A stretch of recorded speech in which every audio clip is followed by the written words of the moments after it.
Allah made me not good at some things. I have a limit. I'm not good at accounting. I'm not good at remembering conversations. My mother is. My wife is very good at remembering conversations. Do you remember what you said yesterday? If I'm being honest, I don't even remember what I said 1 minute ago, if I'm being completely honest. Do you remember that game in 1992, the World Cup final? Yeah. Yeah, that was awesome. But do you remember what you said yesterday? Nope. I got nothing. There are some people that can remember some things, not remember other things.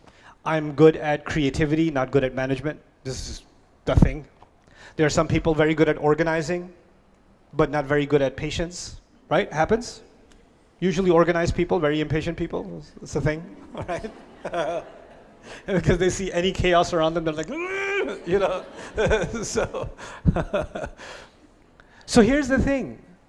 Yes, I have free will, I have choice, but I have intellectual limits. I have capability limits. I have physical limits. There's a limit to my height. There's a limit to my strength. There's a limit to my physical ability.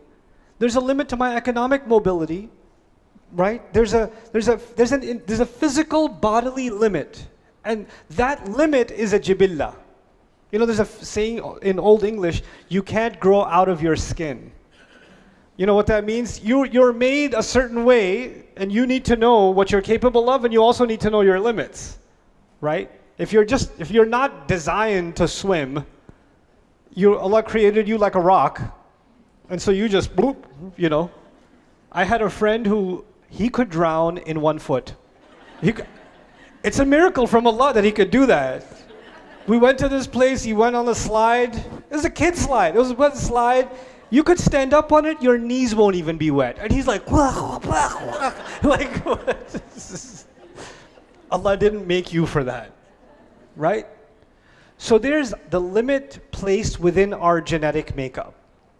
There's siblings, some siblings super genius, super creative, super academic, and the other one super athlete, but don't ask him to study. Allah made 2 different jibillah, you understand?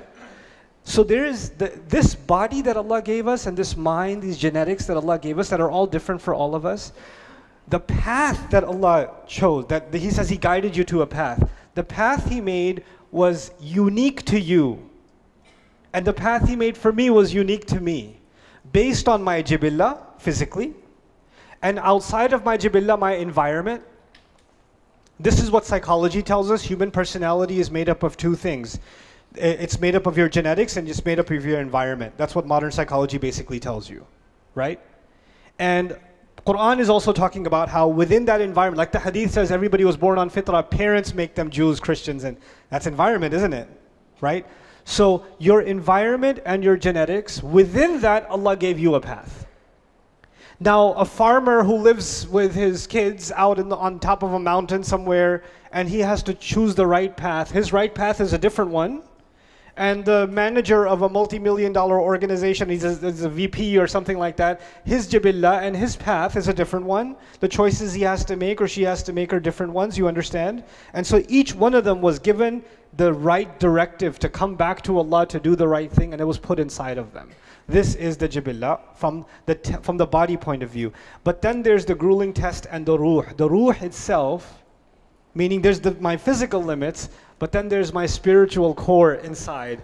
That spiritual core also exists inside me. It also has a voice. It also has a say. And it cannot be found in the study of psychology. It cannot be found in philosophy. You can't find it in those studies. But I know it exists because you just know it does. That's the sound. That's the thing inside you that feels something when you pray. That's the thing inside someone. Incidentally, I met a woman yesterday. Before coming here, I had a craving for a donut. Don't ask me. So I went to this mall, and I'm getting in line. There's a popular donut place. I won't tell you which one. And so I'm standing in line, and this lady behind me was with her 2 kids, and she said, "Are you?" And I was like, "Yeah." And she started crying her face off. I don't know the face because she was wearing a mask, but what I could see, crying. And she had these 2 little kids, And she goes, I'm actually Buddhist, and I've been looking for Allah, and I've been praying to Allah, and I just found your videos, and it's helped me go through so many difficult times, and every time I pray to Allah, I just know something in my heart is taking me back to it, and I'm listening to her like, Inna hadaynahu sabil. Allah put something inside you, this ruh inside you, it knows where it came from. And it knows it was guided, it was put with a guidance to go back.